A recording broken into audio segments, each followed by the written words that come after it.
जय हिंद दोस्तों, welcome to my another new blog. सबको मेरा न्यू ब्लॉग पे दोबारा स्वागत है। होप गाइस आप सब सही रहेंगे, अच्छे रहेंगे और स्वस्थ रहेंगे। तो आज 15 ही अगस्त है। तो 15 अगस्त में तो आज बहुत जगह बहुत सेलिब्रेशन होगा। तो मेरे तरफ से सबको 15 अगस्त के लिए हैप्पी इंडिपेंडेंस डे। तो आप आपका पूरा फैमिली के साथ इंडिपेंडेंस डे में सेलिब्रेट कीजिए। तो मैं आया हूँ मेरा दोस्त का सोसाइटी में। तो उनका सोसाइटी में बहुत अच्छा सेलिब्रेशन होता है। तो देख सकते हैं बहुत अच्छे से सजाया गया दोस्तों। पूरा बैलून से द्वारा सजाया गया है। तो उनका सोसाइटी का जो मेंबर है अभी फ्लैग होस्टिंग करेंगे। तो आप देख सकते हैं दोस्तों, जो फ्लैग होस्टिंग अभी हो रहा है नेशनल एंथम के द्वारा फ्लैग होस्टिंग किया जा रहा है। तो जो कि बहुत ही अच्छा लग रहा है। तो फ्लैग होस्टिंग होने के बाद नेक्स्ट बहुत प्रोग्राम है। तो वीडियो पे ज़रूर बने रहिएगा, स्किप मत कीजिएगा। तो फ्लैग होस्टिंग होने के बाद ही तो मैं आपको दिखाएंगे जो नेक्स्ट जो प्रोग्राम क्या हो रहा है। तो प्रोग्राम आपको दिखाएंगे, तो वीडियो को स्किप मत कीजिएगा। दोस्तों ऑलरेडी फ्लैग होस्टिंग हो गया है। तो अभी नेशनल एंथम गाया जाएगा जो छोटे छोटे बच्चे का द्वारा। तो जो भी मेरा वीडियो देख रहे हैं तो ज़रूर वीडियो पे जय हिंद लिखिएगा एंड बने रहिएगा। तो नेक्स्ट जो प्रोग्राम है तो आप लोग को दिखाएंगे वीडियो के द्वारा।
అలా వినాలి అమ్మ. ఫ్లాగ్స్ ఒక నిమిషం ఆపండి.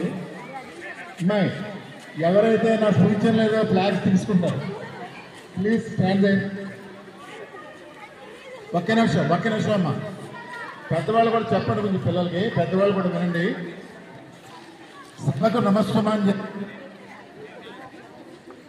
ఇచ్చేసినటువంటి గౌరవనీయులు రామకృష్ణారెడ్డి గారికి, పార్థసారథి గారికి, శ్రీనివాసమూర్తి గారికి,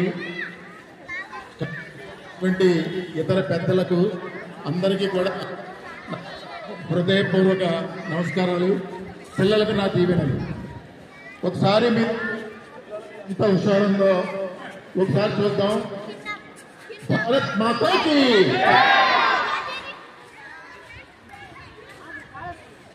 చాలా. భారత్ మాతాకి మాతరం మాతరం వందే మాతరం. మాతరం మాతరం మాతరం మాతరం. అందరూ చెయ్యెత్తాలి.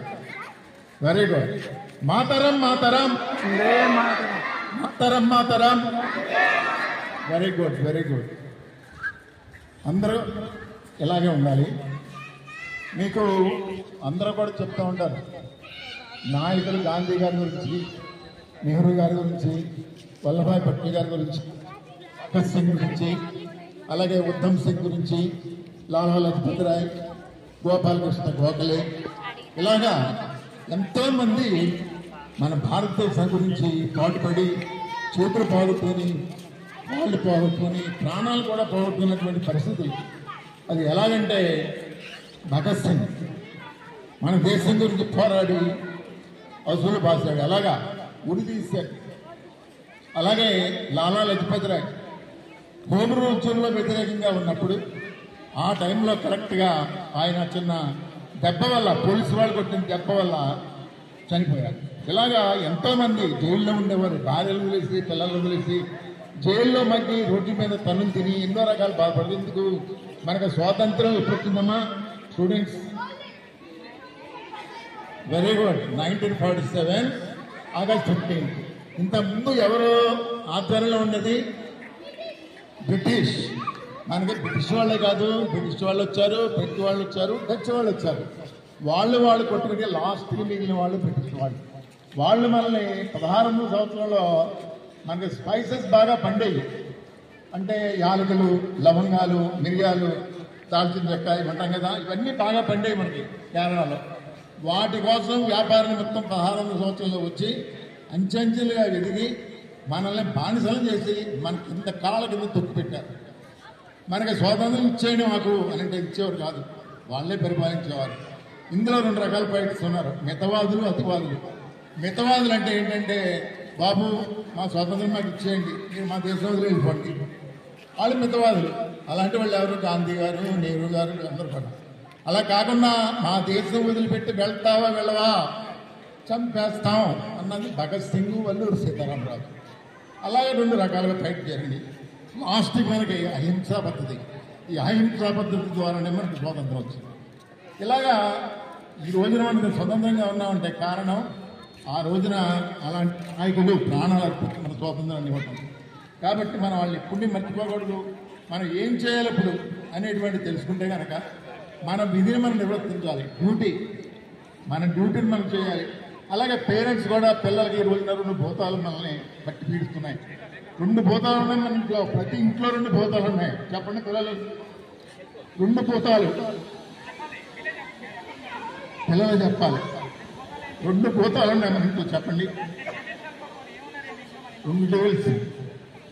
చెప్పమ్మా, వెరీ గుడ్, చెప్పమ్మా. ఏమ్మా, రోజు మార్నింగ్ టు ఈవినింగ్ దాంతో కూర్చున్నారు మీరు. TV, second one phone. Very good. ఈ 2 వల్ల పిల్లలకి తండ్రికి బాంధవాలు లేవు, భార్యకి భర్తకి బాంధవాలు లేవు, చెల్లికి అన్నకి లేవు, అన్నకి చెల్లికి లేవు. దాంతో మనం మునిగిపోయాం కంప్లీట్గా. భోజనం 12 గంటలు తినాలంటే 12 గంటలకు భోజనం చేయం. కార్తీక దీపం సీరియల్ అయిపోయిన తర్వాత అప్పుడు మాత్రమే భోజనం చేస్తాం మనం. అలాగే సస్పెన్స్లు పెట్టేస్తారా అవన్నీ కూడా. సాధ్యమైనంత వరకు తగ్గించుకోండి, పెద్దలు పిల్లలు కూడా తగ్గించుకొని. వాళ్ళకి చిన్నప్పుడు శివాజీ తల్లిగారు మంచి వీరగాథలు చెప్పేవారంట. అలా మీరు కూడా పిల్లలకి వీరగాథలు చెప్పాలి. ఎలాగ స్వాతంత్రం వచ్చింది మనకి, ఎలా పోరాడారు, ఎలా పటిష్టంగా ఉండాలనేటువంటి దేశభక్తిని మనం నేర్పిస్తే కనుక వాళ్ళు ఎప్పుడు మర్చిపోరు. ఉమెన్స్ డే అని చేస్తాం మనం. అంటే ఉమెన్స్ డే అంటే ఆ డేనే ఉమెన్ని గౌరవించాలని కాదు, ప్రతిరోజు ఉమెన్ గౌరవించాలి. అలాగే స్వాతంత్ర దినోత్సవం వచ్చిందంటే ఈ రోజు మనం ఫ్లాగ్ పట్టుకుని జై భారత్ జై భారత్ అంటే కాదు, ఎప్పుడూ కూడా మన మనసు ఉండాలి. ఓకే, టైం ముందుపోతుంది. ఇలా చెప్తాను నేను, రిటైర్డ్ టీచర్, నేను ఇలా చెప్పుకుంటూ పోతాను. 3 విషయాలు చెప్తాను మీకు, కొంతమంది తెలియనివి. తెలిసిన వాళ్ళు ఒకసారేనండి. ఆగస్టు 15 స్వతంత్రం ఎందుకు వచ్చింది ఎవరన్నా చెప్తారా? 16 ఎందుకు ఇవ్వలేదు, 15 ఎందుకు ఇవ్వలేదు, 18 ఎందుకు ఇవ్వలేదు, వేరే నెల ఎందుకు ఇవ్వలేదు? చెప్పండి ఎవరైనా సరే, పెద్దలు కానీ పిల్లలు కానీ. ఆగస్టు 15 ఎందుకు వచ్చింది స్వతంత్ర దినోత్సవం? ఓకే, తెలిసిన వాళ్ళు ఒకళ్ళు చెప్పమైనా చెప్పమ్మా.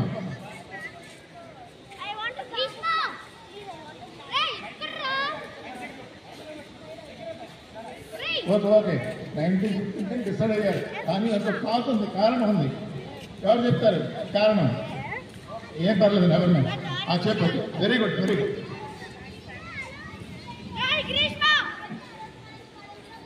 వెరీ గుడ్, కరెక్టే. ఆ డేట్ ఎందుకు ఫిక్స్ చేశారు? తప్పట్లో. Very good, very good. ఇంకా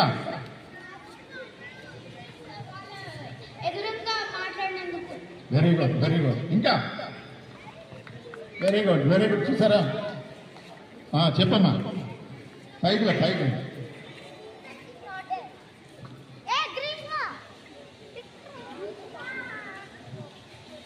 కాన్స్టిట్యూషన్ ఫిక్స్ చేసింది ఆ రోజు కాదు, జనవరి 26 ఆ రిపబ్లిక్ డే చేసుకున్నాం. Very good. మీరు తప్పు చెప్పిన రైట్ ఆర్ రాంగ్ మీరు చెప్పాలి. వెరీ గుడ్ తల్లి, వెరీ గుడ్. ఇంకా వెరీ గుడ్ అమ్మా. చెప్పమ్మా. ఈ బాబుకి ఆగస్ట్ 14కి బ్రిటిష్ ఇండియా కంపెనీ ఆఫీషియల్గా సైన్ చేసింది. కానీ అది అందరికీ తెలిసి అది ఆగస్ట్ 15th అయిపోయింది. పాకిస్తాన్ ఇప్పటికి కూడా 14. Okay, very good, very good. ఇంకా తప్పట్లో కొట్టాలి, ఉత్తేజపరచాలని మనం. ఆ రోజు బ్రిటిష్ వాళ్ళతో మాట్లాడాడు గట్టిగా, అందుకే బ్రిటిష్ వదిలేసి వెళ్ళిపోయాడు. అదే నువ్వు భోజనం సరిగ్గా కూరలేకపోతే కంట్రోల్ ఆకేసింది అంతే కదా. Very good very good very good అమ్మా. మేబీ ఆ రోజే very good very good. Okay, కొంత సమయం మించిపోతుంది. కరెక్ట్గా సెకండ్ వరల్డ్ వార్ ముగించారు ఆగస్ట్ 15ని. అలాగే జపాను యుద్ధానికి విరమించుకుంది. అంతకని చెప్పి ఆ డేట్ని తీసుకుని మనం ఆగస్ట్ 15ని తీసుకుంటాం. అందరికి పిల్లలకి అర్థమైందమ్మా. జపాను లొంగిపోవడం సెకండ్ వరల్డ్ వార్లో, ప్లస్ రెండో ప్రపంచ యుద్ధం ముగియడం, అవన్నీ చూసి దాన్ని బట్టి బ్రిటిష్ వాళ్ళు ఆ డేట్ ఫిక్స్ చేశారు. వెరీ గుడ్ తల్లి, వెరీ గుడ్. ఇప్పుడు 77వ స్వాతంత్ర దినోత్సవం, 78వ స్వాతంత్ర దినోత్సవం చేసుకున్నాం మనం. 78 ఎలాగా స్వతంత్రం ఎప్పుడు వచ్చింది మనకి? 47లో వచ్చింది. మీరు 47 అయితే 77 సంవత్సరాలు అవుతుంది మనకు వచ్చి స్వాతంత్రం వచ్చి. Okay, very good very good. తప్పట్లో తప్పట్లో వెరీ గుడ్. చూసారమ్మా, పిల్లలు చాలా తెలివైన వాళ్ళు మనకంటే, నో డౌట్. వాళ్ళ దగ్గర ఉన్నటువంటి పైకి లాగాలి మనం. పైకి లాగితే అప్పుడు మనకి వాళ్ళ యొక్క ఉత్తేజం పెరుగుతుంది. ఇలాగ ప్రతి వాళ్ళకి కూడా చిన్న చిన్న స్టోరీ చెప్పండి. శివాజీ ఎలా అయితే తల్లి చెప్పిందో శివాజీకి అలా చెప్పండి, చిన్న చిన్న కథలు. పూర్వకాలంలో పిల్లలను ఆడించాలంటే చందమామ రావే జాబిల్లి రావే అని చందమామ చూపించి గోరుముద్దలు మించేవారు. ఏ తల్లికి ఇప్పుడు పాటలు రావు, సారీ ఏమనుకోవద్దు. ఇప్పుడు ఏం చేస్తున్నారంటే భోజనం పెట్టాలంటే ఒక సెల్ తీసుకుని ఆ సెల్లో మనం పాటలు స్టార్ట్ చేసి ఊయలు కట్టేసి ఆడు బతుకాడు మనం బతుకుమాంది. సారీ ఏమనుకోవద్దు. జనరల్గా నేను కూడా అలాగే అందులో ఇదయ్యాను కాబట్టి మన అందరం కూడా ఆ టైంలోకి వెళ్ళిపోయాం. అలాగొద్దు. ఇంకొక లాస్ట్ వన్, కాంగ్రెస్ జెండాకి ఇండియన్ ఫ్లాగ్ ఒక రంగా కనిపిస్తాం మనకి. దీనికి డిఫరెన్స్ ఏంటి? కాంగ్రెస్ ఫ్లాగ్ అని మైకి ఉన్నాయి. ఇండియా కాంగ్రెస్ కలర్స్ కాదు, నువ్వు చెప్పింది కరెక్టే. అంటే జాతీయ కాంగ్రెస్ అనేటువంటి స్థాపించబడి దాని ద్వారా మనకు వచ్చింది. చెప్పమ్మా. Okay okay. ఇంకా డిఫరెన్స్ కాంగ్రెస్ జెండాకి మన ఇండియన్ ఫ్లాగ్కి తేడా ఏంటి? ఫ్లాగ్ లో చెయ్యున్నది ఇందిరాగాంధీ కాంగ్రెస్. నువ్వే ఫ్లాగ్ చూసావు ఎప్పుడైనా? Very good very good. ఇంకా వెరీ గుడ్ వెరీ గుడ్. అది పార్టీ ఫ్లాగ్, ఇది నేషనల్ ఫ్లాగ్. కానీ అందులో డిఫరెన్స్ ఉందోటి. Very good very good very good very good తండ్రి, very good very good. Dharmachakra, అశోకుడు పెట్టినటువంటి ధర్మచక్ర అందులో మనకు ఉంటుంది నేషనల్ ఫ్లాగ్ లో. కాంగ్రెస్ జెండాలో ఆ ధర్మచక్ర ఉంటుంది. అశోకుడు బోధించినటువంటి సూత్రాల్లో 24 సూత్రాలను బట్టి 24 రేఖలు ఉంటాయి అందులో, ఆ బ్లూ కలర్ లో ఉన్నటువంటి రేఖల్లో. అలాగే ఫ్లాగ్ లో ఉన్నటువంటి పైన కాషాయం ఏం తెలియజేస్తుంది మనకి? Very good, sacrifice. Next, very good very good. White ఏం తెలియజేస్తుంది మనకి? Very good.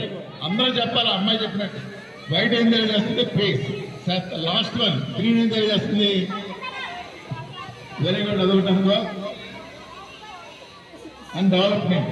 Very good very good తల్లి, వెరీ గుడ్ వెరీ గుడ్. అలాగే 3 రంగులకి 3 రకాలైనటువంటి అర్థాలతో దాన్ని తయారు చేసి మధ్యలో అశోక సింబల్ ఇచ్చారు. ఈ సారనాథ్ లో మనకి అశోక సింబల్లో మనకు కనిపిస్తారు. ఓకే, ఏం తీసుకున్నాను, ఎక్కువ తీసుకోదలుచుకోలేదు కాబట్టి పెద్దలారా, అలాగే కుటుంబ సభ్యులారా, అంటే రఘుపతి కౌంటీ కుటుంబ సభ్యులారా, పిల్లలకి 4 విషయాలు మంచి ఎప్పుడైనా కూర్చుని, పూర్వకాలంలో తాత మామగారు కానీ లేకపోతే తాతగారి దగ్గర వచ్చి కథలు చెప్పనివారు. ఇప్పుడు లేదు, ముసలవాసం వచ్చేస్తుంది. పెద్దళ్ళు అయిన తర్వాత రారు, వాళ్ళకి సెల్లే ప్రపంచం. తండ్రి లేదు, తల్లి లేదు, మామ లేదు, ఎవరు లేరు. కాబట్టి ఎప్పుడైనా ఒక్క నిమిషం ఆ సెల్ ఆపి మీరు కనుక వాళ్ళకి ఏదోటి బోధిస్తే తప్పనిసరిగా వింటారు. ఇంట్రెస్ట్ ఉన్న దాంట్లో తీసుకెళ్ళాలండి. వెరీ గుడ్ తల్లి. బాగా చెప్పారు. మరి ఎలాంటి ఏమో చెప్పు.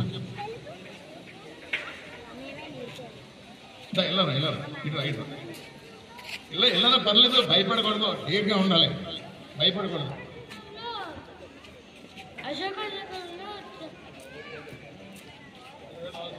24 జాతరలు ఉంటాయి. అదంటే 24 గంటలు ఉంటాయి. Very good, very good. ఆ విధంగా మనం పిల్లలకి నేర్పండి, పిల్లలకి నేర్పి చక్కగా చేయండి. అలాగే ఇందులో ఉంటే చెప్పదలుచుకున్నాను, సహాయ నిరాకరణ కూడా చేసేవారు.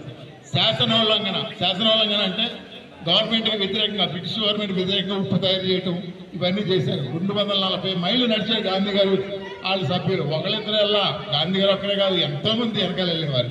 అలాగే శాసనోల్లంఘన, సహాయ నిరాకరణ అంటే నిరాకరించడం. ఇప్పుడు చిన్న ఎగ్జాంపుల్, భార్య భర్త గొడవ అయింది, 2 రకాలుగా భర్తని బాధ పెట్టవచ్చు మనం. ఎలాగంటే ఒకటి సౌమ్యంగా, రెండోది వార్నింగ్ రూపంలో. సౌమ్యంగా అంటే ఇంకో పక్కన కూర్చుంటాం, ఏమి వంటరం చేయకపోవడం, ఏం చేయకపోవడం. అలా కాకుండా చేస్తావా చేస్తావా అని ముగ్గురిని గట్టిగా మనం పొట్టిజీర కావాలో గురించి వరలక్ష్మి వ్రతం, పొట్టిజీర కావాలి గట్టిగా దెబ్బలాడటం, ఇంకో రకం సహాయ నిరాకరణ. ఇలా ఎన్నో రకాలైనటువంటి చేసి మన భారతదేశానికి వాళ్ళు స్వాతంత్రం తీసుకొచ్చారు. ఈ రోజు సుఖంగా బతకగలుగుతాం. కాబట్టి అందరూ బాగా చదువుకుంటారా, వేరే గాథలు వింటారా, సెల్ ఫోన్ తగ్గిస్తారా, అని మార్మంటలా తగ్గిస్తారా? వెరీ గుడ్, గట్టిగానండి, తగ్గిస్తారా? గట్టిగా తగ్గిస్తారా? తగ్గిస్తారు. మన కమ్యూనిటీ అంటే కమ్యూనిటీ ఐక్యత అంటాను, మీరు బతిలా గట్టిగా అవసరమైతే 2-3 పువ్వులు బయట నుంచి రావాలి. మనకి ఏ ఫ్లాట్ లో ఉంటుంది సార్, చూద్దాం ఎంతవరకు సార్. రఘుపతి కౌంటీ యొక్క కుటుంబ సభ్యుల ఐక్యత వర్తిల్లాలి. రఘుపతి కౌంటీ కుటుంబ సభ్యుల ఐక్యత గట్టిగా, రఘుపతి కౌంటీ సభ్యుల ఐక్యత వర్తిల్లాలి. భారత్ మాతాకి, భారత్ మాతాకి. Very good.